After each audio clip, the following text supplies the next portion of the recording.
بسم اللہ الرحمن الرحیم۔ محترم ناظرین، السلام علیکم۔ اہل سرسار کی ایک قوم جسے قوم سبا بھی کہا جاتا ہے، اللہ تعالیٰ کی بے شمار نعمتوں کے اندر زندگی گزار رہی تھی۔ یہ قوم ایک عظیم تہذیب و تمدن کی مالک تھی۔ حضرت داؤد علیہ السلام اور حضرت سلیمان علیہ السلام کی باعظمت حکومتوں کے بعد ان کی حکومت زبان زدے خاص و عام تھی۔ کہا جاتا ہے کہ یہ لوگ گندم کے مغز سے آٹا پیس کر روٹیاں پکاتے تھے، لیکن اس قدر اسراف کرنے والے اور ناشکرے تھے کہ انہی روٹیوں کے ساتھ بچوں کا پاخانہ صاف کرتے تھے۔ ان آلودہ روٹیوں کو اکٹھا کرنے سے ایک پہاڑ بن گیا تھا۔ ایک صالح شخص نے وہاں سے گزرتے ہوئے ایک عورت کو دیکھا جو روٹی کے ساتھ بچے کے پاخانے کے مقام کو صاف کر رہی تھی۔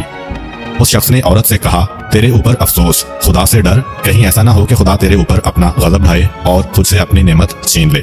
اس عورت نے جواب میں مذاق اڑایا اور مغرورانہ انداز میں کہا، جاؤ جاؤ، گویا کہ مجھے بھوک سے ڈرا رہے ہو۔ جب تک سرسار جاری ہے مجھے بھوک سے کسی قسم کا کوئی خوف نہیں ہے۔ کوئی زیادہ عرصہ نہیں گزرا تھا کہ اللہ تعالیٰ نے ہوس بازوں اور اسراف کار لوگوں پر اپنا غضب ڈھایا۔ پانی جو کہ زندگی کی بنیاد ہے ان لوگوں سے چھین لیا تھا۔ قحط نازل ہوا، بات یہاں تک پہنچ گئی کہ ان کی ذخیرہ کی ہوئی تمام غذا ختم ہو گئی۔ آخرکار وہ مجبور ہو گئے کہ انہیں آلودہ روٹیوں پر ٹوٹ پڑے جو ان لوگوں نے اکٹھی کر کے پہاڑ کے مانند ڈھیر لگایا ہوا تھا، بلکہ وہاں سے روٹی لینے کے لیے صف لگتی تاکہ ہر کوئی وہاں سے اپنے حصے کی روٹی لے سکے۔ کفران نعمت، قحط اور ان کی بدحالی کے بارے میں متعدد روایات موجود ہیں۔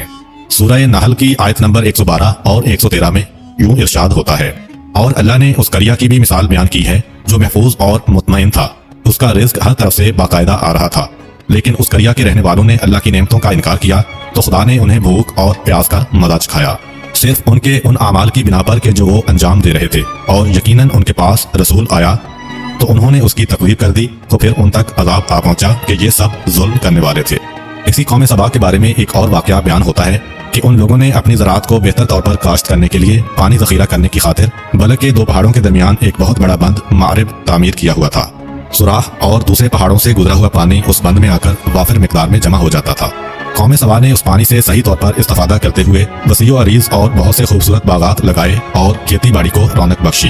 ان باغات کے درختوں کی شاخیں اس قدر پھلوں سے لدی ہوئی ہوتی تھیں کہ کہتے ہیں کہ اگر کوئی شخص سر پر ٹوکری رکھ کر ان کے نیچے سے گزرتا تو پھل خود بخود ٹوکری میں گرنا شروع ہو جاتے اور قلیل مدت میں ٹوکری تازہ پھلوں سے بھر جاتی۔ اس قوم کے بہت سارے دیہات اور قریے تھے جو بہت آباد اور آپس میں جڑے ہوئے تھے، لیکن نعمتوں کی کثرت نے انہیں شکر کرنے کے بجائے سرمست اور غافل کر دیا تھا، یہاں تک کہ ان کے درمیان بہت بڑا طبقاتی نظام وجود میں آ چکا تھا۔ ان میں سے صاحب اقتدار لوگوں نے کمزوروں اور ضعیفوں کا خون چوسنا شروع کر رکھا تھا، یہاں تک کہ ان لوگوں نے خدا سے ایک احمقانہ التماس کیا جس کا ذکر سورہ سبا کی آیت نمبر 19 میں ملتا ہے۔ انہوں نے کہا، خدایا ہمارے سفروں کے درمیان فاصلہ زیادہ کر دے۔ انہوں نے اللہ تعالیٰ سے یہ التماس اس لیے کیا تاکہ غریب و بے نوا لوگ عمرہ اور ثروت مندوں کے ہمراہ سفر نہ کریں۔ ان کی خواہش یہ تھی کہ آبادیوں کے درمیان خشکی ہو اور فاصلہ بہت زیادہ ہو تاکہ تہی دست اور کم آمدنی والے لوگ ان کی طرح سفر نہ کر سکیں۔ اللہ تعالیٰ نے ان مغرور پیٹ کے پجاریوں پر اپنا غضب نازل کیا۔ بعض تواریخ کے مطابق ان مغرور لوگوں کی آنکھوں سے دور صحرائی چوہوں نے معرب نامی بند کی دیواروں پر حملہ کر کے انہیں اندر سے کھوکھلا کر دیا۔ ادھر سے بارشیں زیادہ ہوئیں جن کی وجہ سے سیلاب آ گیا اور اس بند میں پانی بہت زیادہ اکٹھا ہو گیا۔ اچانک بند کی دیواریں ٹوٹیں، اس سے ایک بہت بڑا سیلاب آیا جس میں تمام دیہات، آبادیاں، مال مویشی، باغات، کھیتیاں، ان کے محل اور گھر پانی میں غرق ہو کر نابود ہو گئے۔